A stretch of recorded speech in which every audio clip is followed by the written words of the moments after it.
Whoa. Welcome to Sapa!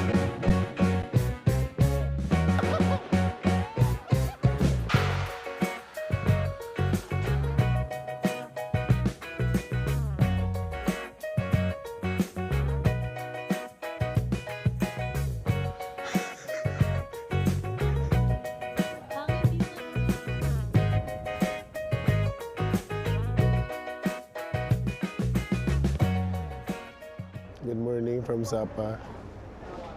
It's 6 a.m. We arrived here about 20 minutes ago. And right now we're just waiting for a grab car to pick us up. There was one immediate stopover 1 hour after leaving Hanoi, and then there was another stopover 1 hour ago. And the total travel time is 6 hours. So yeah, we'll see you when we get to the hotel, and hopefully we can check in early.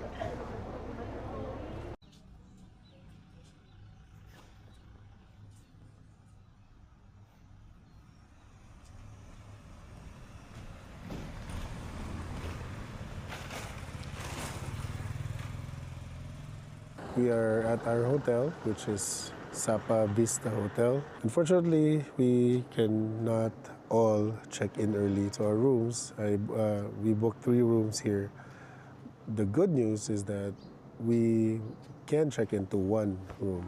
So what we will be doing is we will leave all our bags there, and because there is a toilet, so at least we can retouch, we can change. You already have a bit of a sleep, although broken from the bus. We might as well just take advantage of this early morning to walk around or go around Sapa today.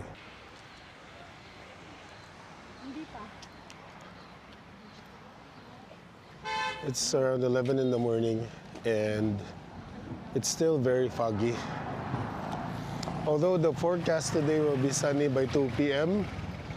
So right now we're walking to the Sun World station, and we decided to just do Fansipan first. So let's hope that it's less foggy later so that we have good visibility and we'll have good pictures and videos.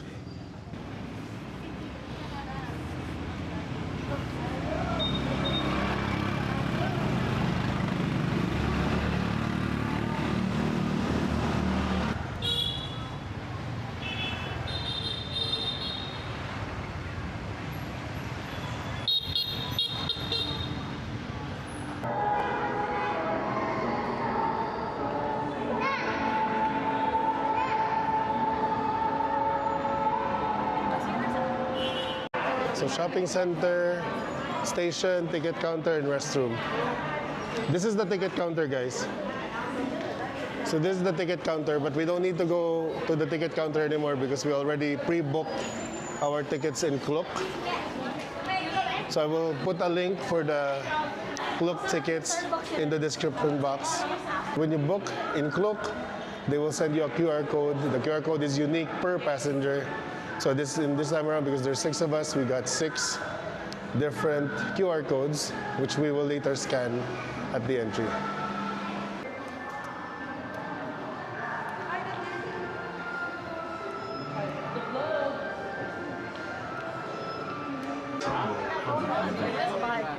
This is the most important ticket in Vietnam.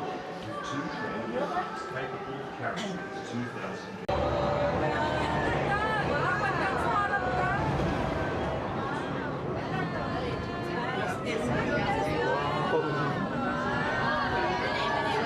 Wow, fog! Ganda ng view, guys. It's so foggy.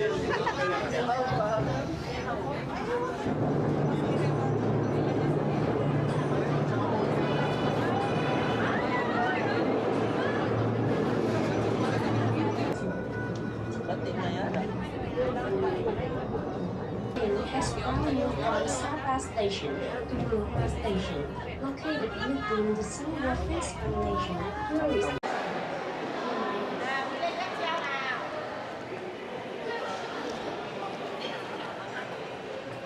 We're already at the Sun World side. So it was about a 10 minutes to, no? 10 minutes? Yeah, about a 10-minute ride. It's apparently, so we were told that the train in Bana Hills takes longer, probably 20-30 minutes, but this one is only 10 minutes.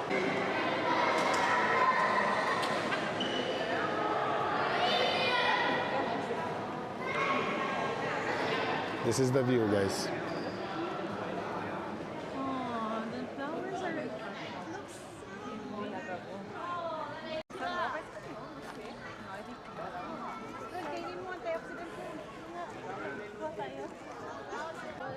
So guys, the weather forecast was not lying. It is indeed sunny today. However, it is sunny while at the same time foggy. So the good thing is that here inside the Sun World Fansipan Legend, the flowers are visible. More or less the sights are visible. But if you look beyond, like those iconic Sapa mountain scapes, they are not because of the heavy fog. Here's to hoping that they clear out.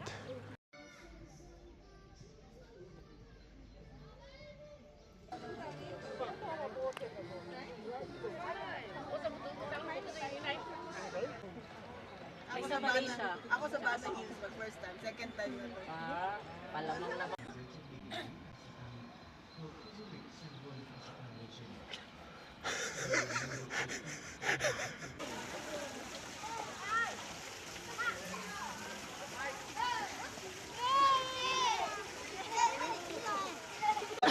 Đi về đã, trả phòng đã.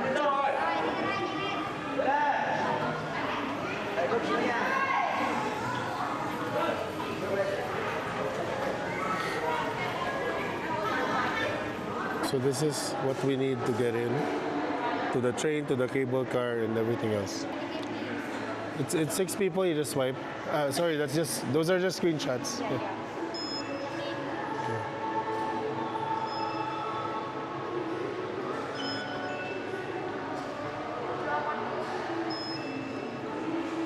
There's 6 of us. Bilis, Vicky, bilis, bilis.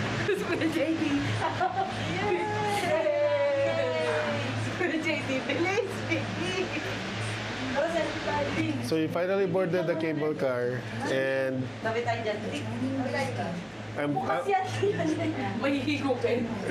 maglisod ko ana mo yung tawag war so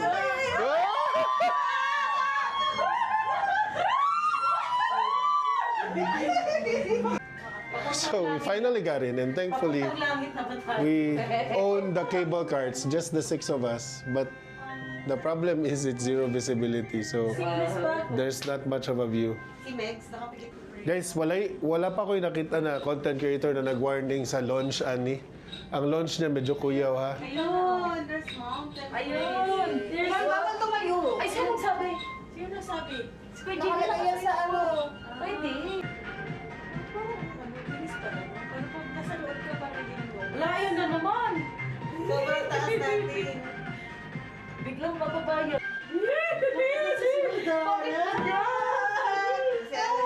Ang dami nila, tayo. Hi, vlog! Hi, vlog! Hi, video. Welcome to my vlog. Ayan, oh! Sama mo si Tuya. Si Matthew, sa likod lang nga siya ng sasakyan, umaano na. Oh my God!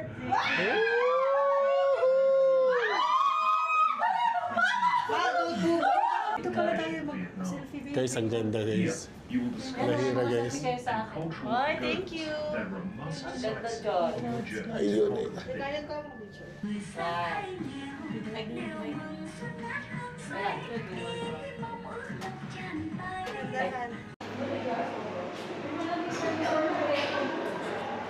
So we just finished the cable car ride that was worth every peso that we paid in KLOOK. And this time we are going to the Fansipan Summit. And before you go to the Fansipan Summit, you actually pass by this food court. So it's up to you. You can eat now, then go to the summit, or you can go to the summit first and then eat after. Kayo, summit first? O, sige.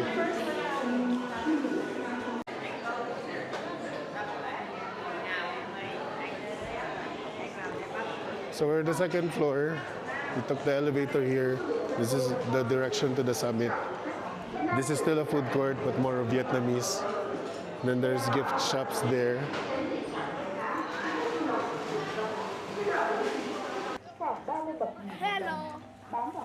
Hello. Hello. People here are so friendly.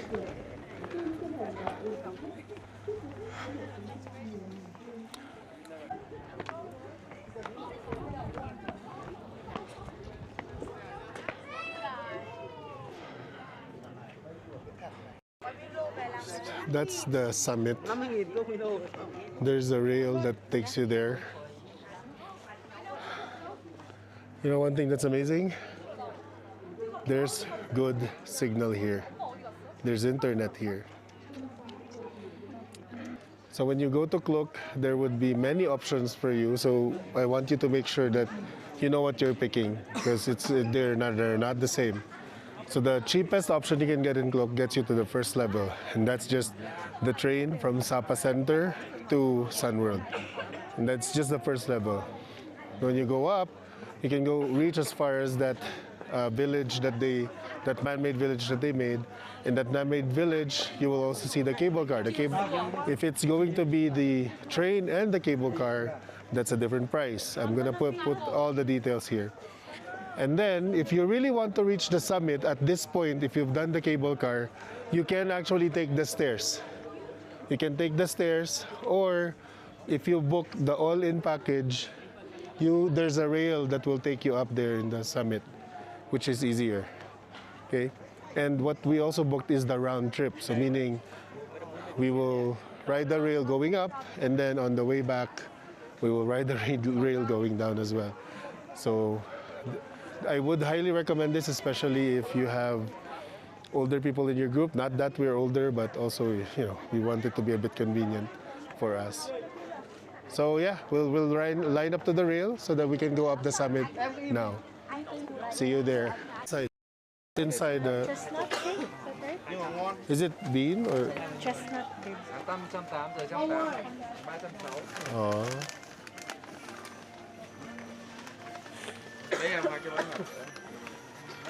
So guys, maghopya sa amin ha, kay kapoy miglakaw.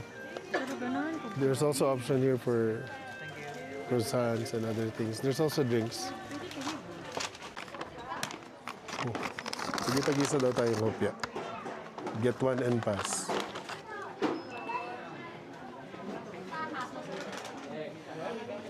Hopya guys.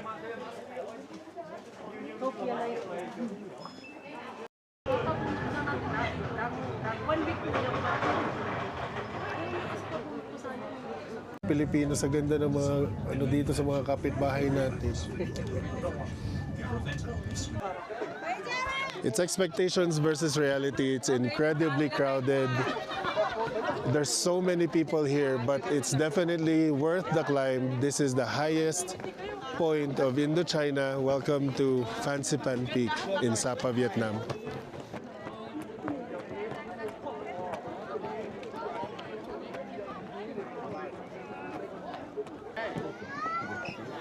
Foto lang lagi. Hindi yan.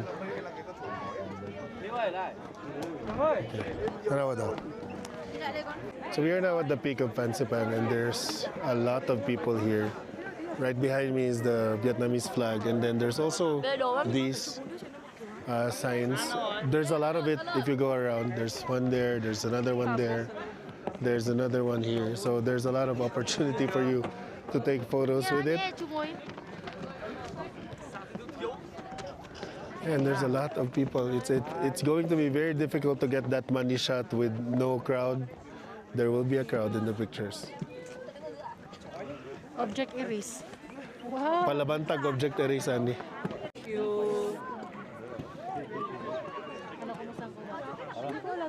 Maganda, maganda. Super crowded, guys.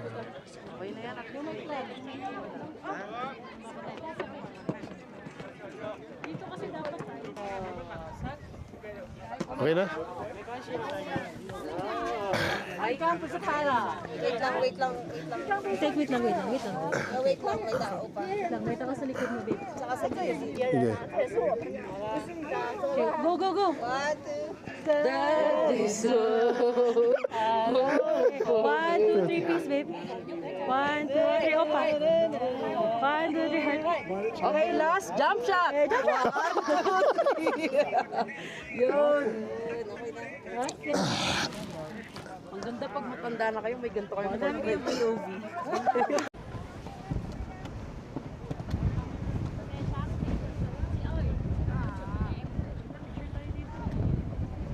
Gusto ko video niya na nagalaw ng picture from there. Makuan na siya. Ang buta sa doon.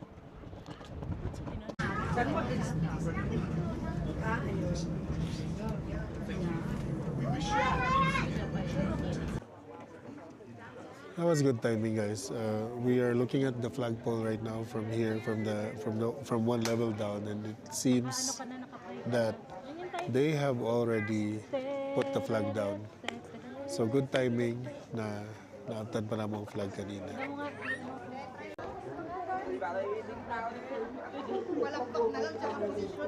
We're now heading down to the cable car station. But before riding the cable car down, we will most probably have a meal first at that food court.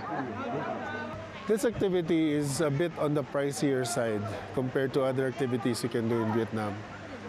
I also have to set the correct expectation that it might be exhausting for some, and when you get up there, it can get crowded and it can get crazy. However, this, my friends, is the highest point of Indochina or Southeast Asia. And for me, at least, it's worth climbing up.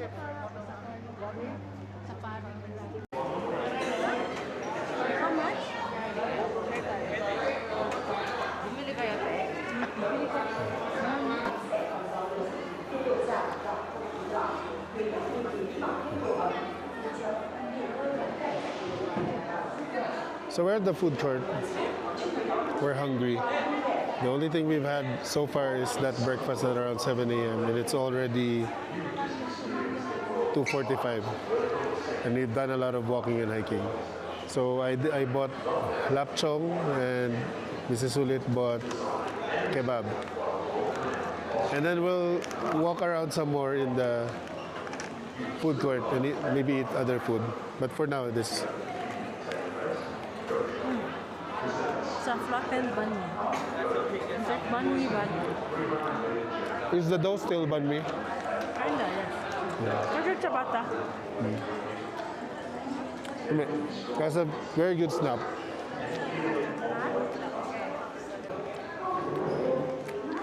Lapsang is good. And you see this all over the streets in Hanoi and some in Saigon too. But my bias is still with Taiwan. 120.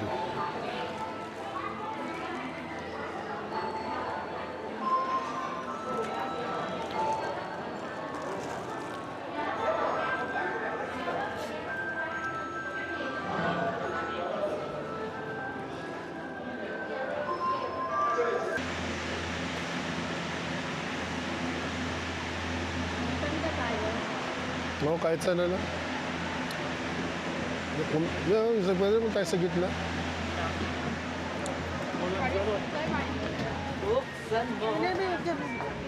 Dito kay JJ. Saan? Okay lang ako dyan. Dito na tayo. Guys, this lunch is traidor gid ni siya. Mukalit gid ni siya. Mukalit gid ni siya. Drop.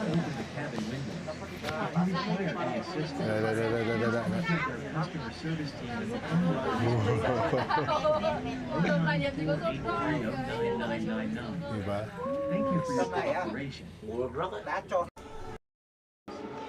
Hindi lang ang Korean birthday.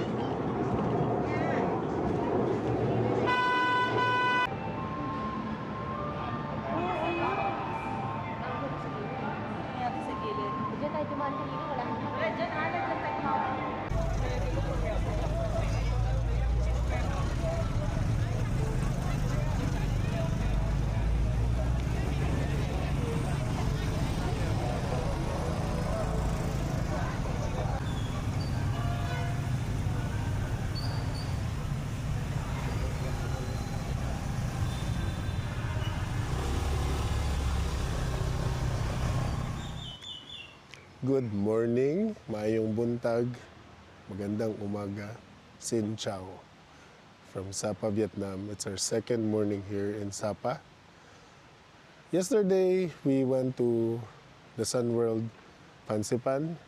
We spent the afternoon there. We got back to Sapa Center maybe around 4:30, but after that, we went to Starbucks for coffee. I know, of all places. But to be fair, the Vietnam menu of Starbucks is not so bad. We had Cafe Moi and Cafe Dua, or coconut coffee and salt coffee, and it's still good for me.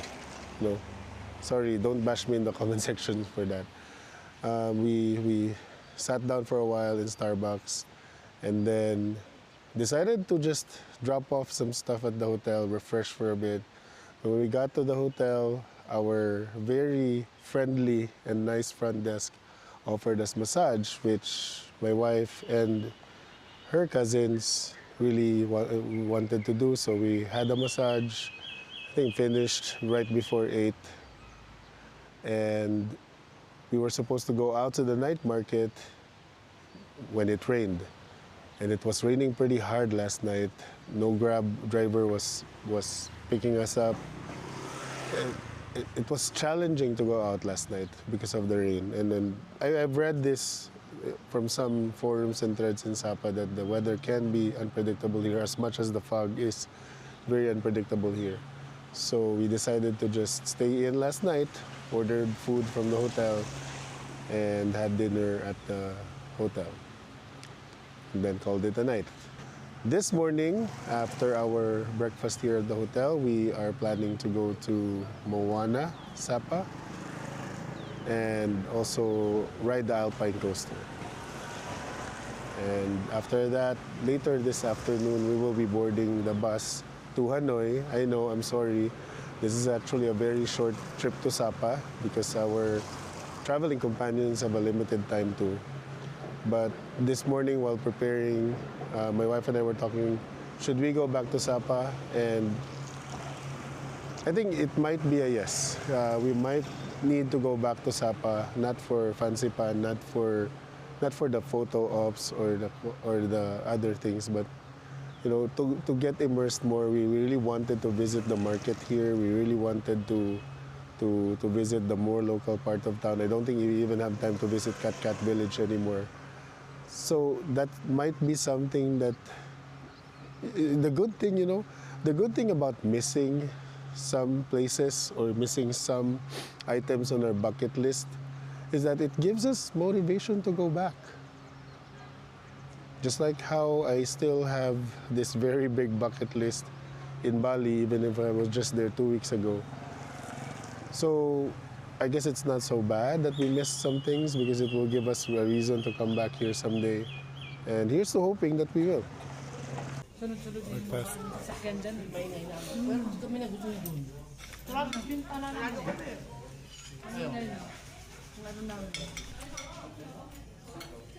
Guys, we just checked out from our hotel, and now we're on our way to do one last tour around the town, going to the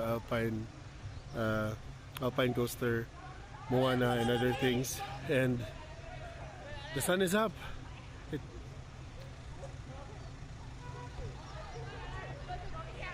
weather's cooperating.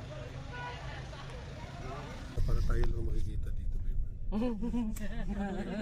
Yung pala ang purpose mo. Morning, guys. Ganda ng weather, guys. Yahoo! Ito nga pala yung driver namin, si Dong, tsaka yung tour guide namin, si Dai. Si Dong.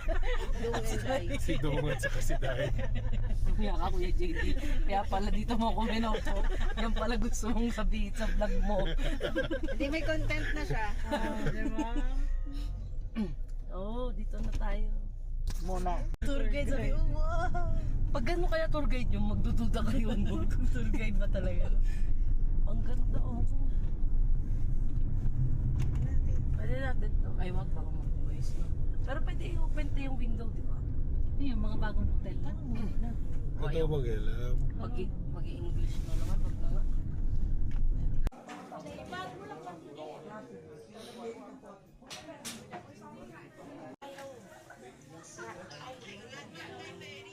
không có việc khổ quá ngủ lại được ấy. Anh ơi.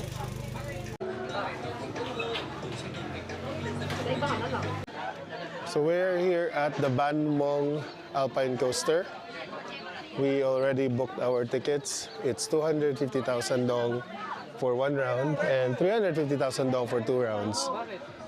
Although, if you did one round of 250,000 dong, you still get the option to take a second round for a discount of 100,000 dong, essentially the same. So, what I would do is I would get one round, and if I feel like maybe upgrading or adding another round, then that's when I will pay the extra 100,000 for the second round. That's what I would do. Other people would choose to just take the two rounds in one go. Note that the one round means you go down and then go back up. So yeah.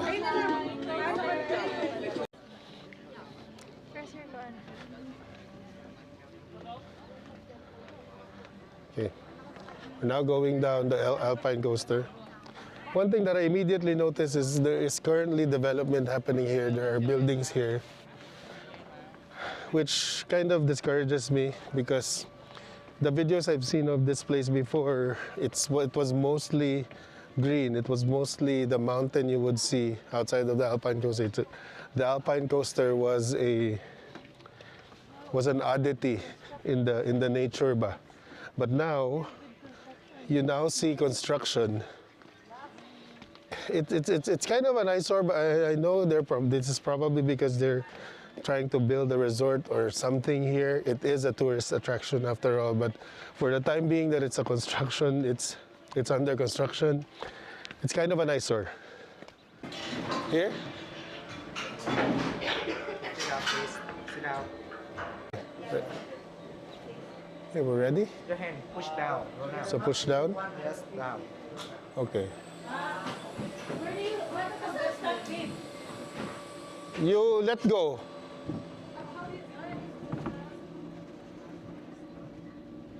Oh.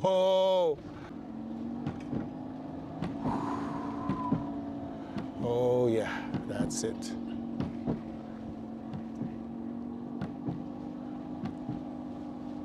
Yes. Oh. Welcome to Sapa!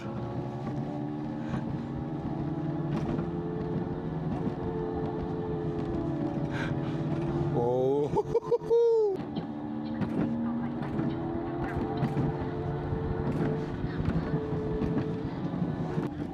And I'm going up.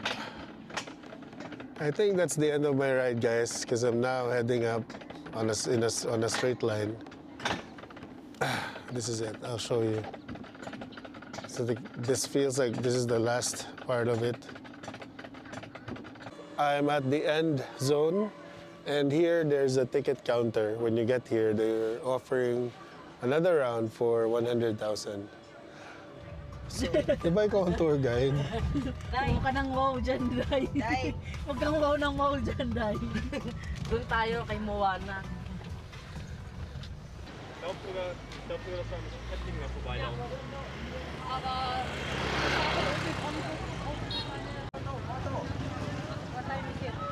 Ini harak ya? Yan lang yun dyan eh. Ah, ya. Magkano? Kaya... We are at Moana Sapa. Just paid entrance fee. Entrance fee is 90,000 dong. And that gives you access to the areas here where you can take photos. And then it also comes with one free drink of your choice, coffee, tea, or soft drink. I forgot to mention that we're doing this tour DIY, but you can book this as a tour package in KLOOK. But we kind of DIY'd it. So what we did was we asked the hotel for help in getting us a car for 4 hours. So that's, you know, the car will wait for us. Like right now, he's waiting for us. It's a minivan, it's a Kia Carnival, because there's 6 of us. And it's 800,000 dong for half a day. We handpicked the places, we customized our tour, and then we just pay the entrance fees as we go, just like in the Alpine Costa earlier, we paid 250,000 each for one round, and I didn't do a second round, by the way. And then here, we paid 90,000 each for entrance. There is a Hindu gate here, very similar to Lempuyang and to Handara, which we just visited last month in Bali. It's pretty good. It looks pretty okay. And then there's these other places like this floating piano. And then there's, I think that's the reason why it's called Moana, because there's a Moana statue there. 1, 2. Yeah. 1, 2. Twinkle, twinkle, little star. Ang pangit malayo.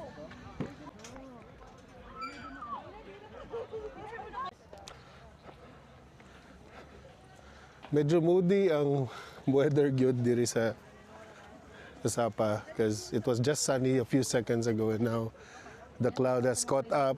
It's a little cold again, and if you notice, we're losing visibility. So ni-drop na ang temperature.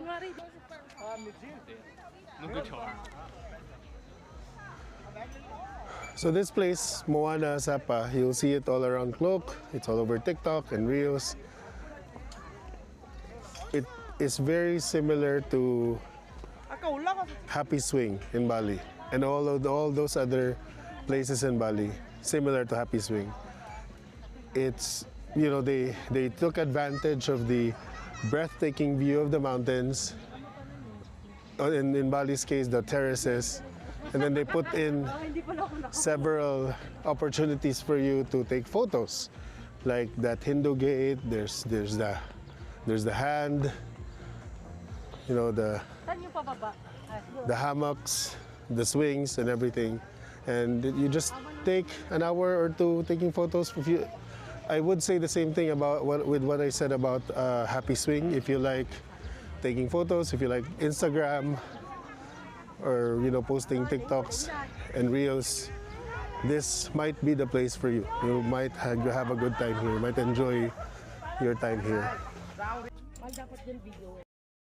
Sige ah. Okay, you. 1, 2, 3. Bye!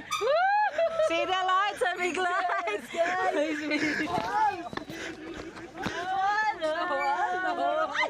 Ay, ano ka? Sige. Ay, delikado pag may dumada. I-adjust pala natin ang konti. Adjust natin ang konti. Ayun. Okay na. Hindi pa. Diyan ka lang. Magkabulok kayo. Ilang oras tayo. Itutulak uli natin yan. Isa tayo. Bye! See you sa Sasagon. Ay, may net. May net. May pangsalo pala. Meron. Kaya pala malakas sa loob. Mabalian ka lang ng konti, no? Depende kung saan yung kulog mo. Next. Next. Very good.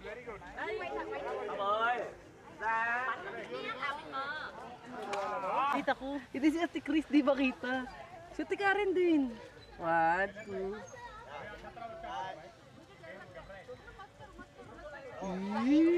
Tumurag na tumurag. Maganda nga. Maganda nga siya sa best friend. Dali. 1, 2. Sige na, siguro na kayo habang tayo yung nakapila. 1, 2. The admission or the entrance here comes with one drink of your choice. Coffee, tea, juice, or soda.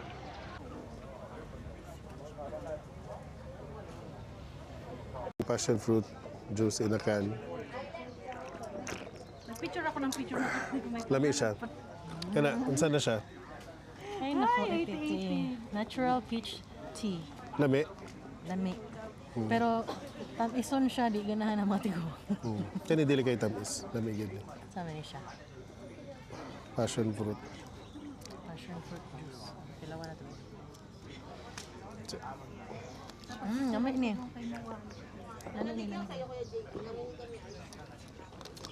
Pwede pala makahingi ng ice. Yeah, lami. So this is the last part of this activity. So we're all, sorry, this is the last part of the activity. We're all sitting down here with our chosen drinks, and the view is still the Moana.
So we're on our next stop, which is Vietrekking.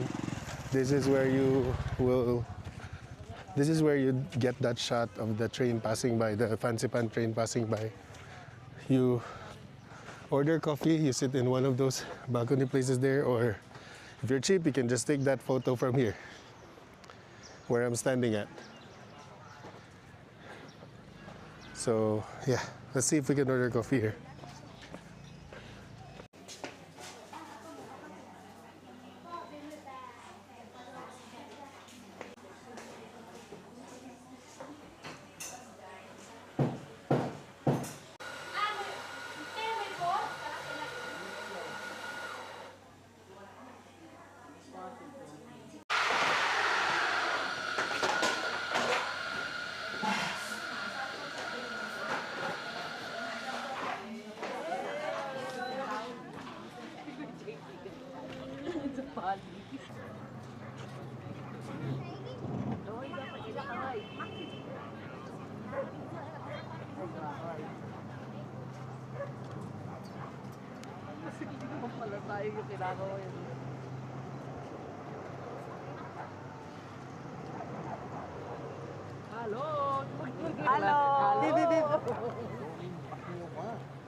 Hoy, tingin dito.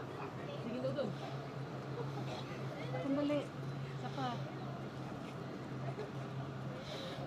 Okay. Hello. Hello. Okay, tapos na tayo dito?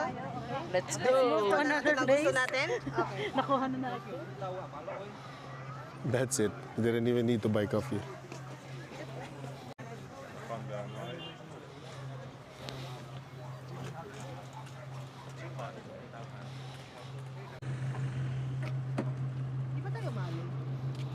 Hindi.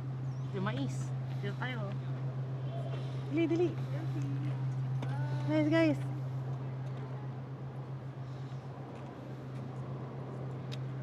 Okay.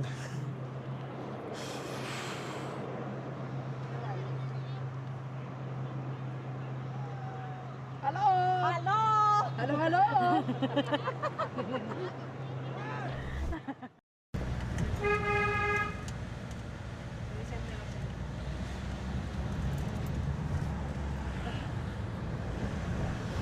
This is our last stop in this half-day customized tour.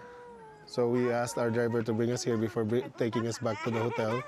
And we're just here for one activity. This is kind of similar to Moana, where there's a lot of places where you can take photos, but the most important part, which Moana doesn't have, is that giant slide. So we're going to do that activity and we'll bring you with us. See you inside.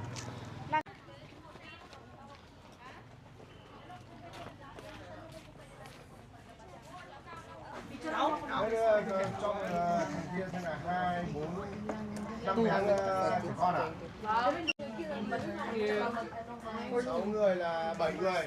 Đây Cường ơi, đây anh đây.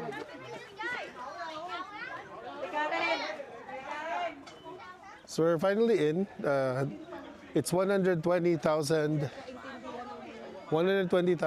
dong for entry and the slide. There are also other activities. He was telling us about a 150,000 package that uses electric bikes.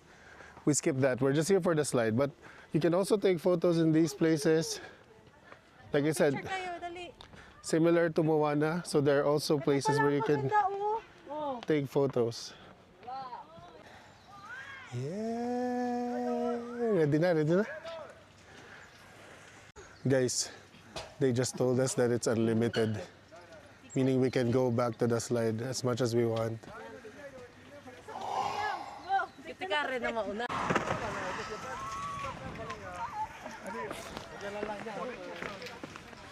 Wait. Wait, baby.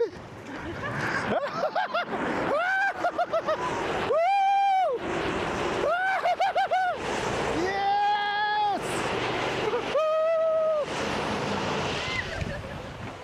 One more.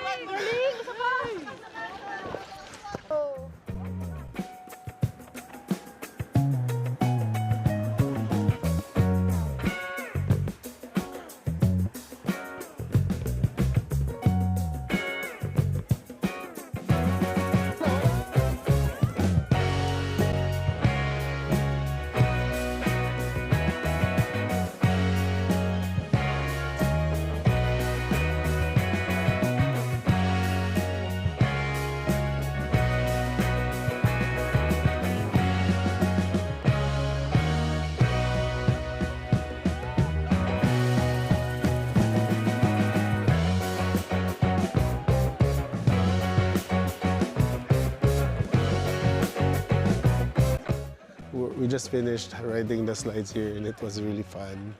I recommend you coming here if you have the time to go. Come here. It's Swing Sapa. It's worth that 120,000 dong. And if you like taking photos, there's a lot of spots to do that here too. But we are not doing that anymore. We had a lot in Moana. This time around, we're heading back to our hotel and maybe have lunch, and then we will go to the bus station to board our bus to Hanoi. See you at the bus. Please gamitin mong massage siya. Okay naman dito Mas maganda lang yung unan. Like, dalawa. Oh, sir. Hello. Yes? Parang isa na lang unan.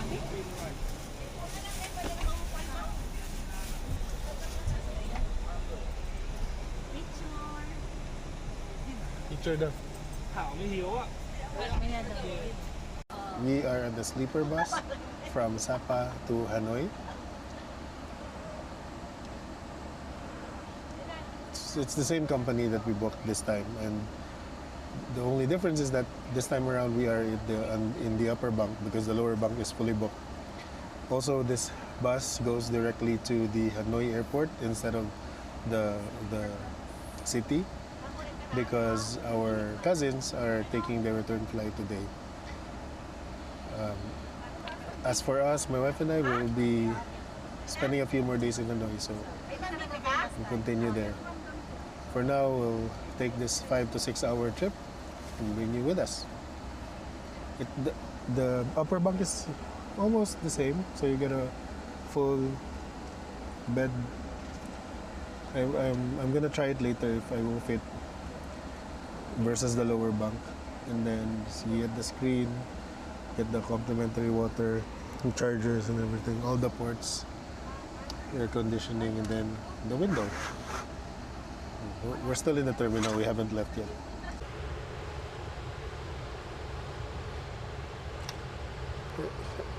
I don't know if you can see it, but there's like under the screen, there's like a space in here under the screen. And compared to the lower bunk, I can actually stretch my legs in the upper bunk. So my 178 cm height fits perfectly here, with a little bit of room actually. So this is better than our outbound or our bus coming here.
We are here at Hanoi International Airport, Noi Bai, and we arrived here at around 9:30.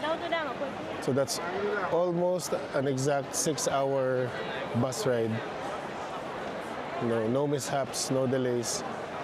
Well, we did leave 30 minutes late from Sapa, but at least now I know that you can, if your flight coincides with it, you can take the bus from Sapa to Hanoi Airport. You don't have to go back to the old quarter anymore. You know, if your flight coincides with it. In this case, because our cousins are flying out later tonight, technically 2 a.m., so it kind of works for their schedule. So now they just need to check in and then wait for their flight. We still joined them here at the airport because we wanted to have one last dinner with them here before we head back to the city, because we have 3 more nights here in Hanoi, and we'll be taking you around for the rest of the things we will be doing for the next 3 days.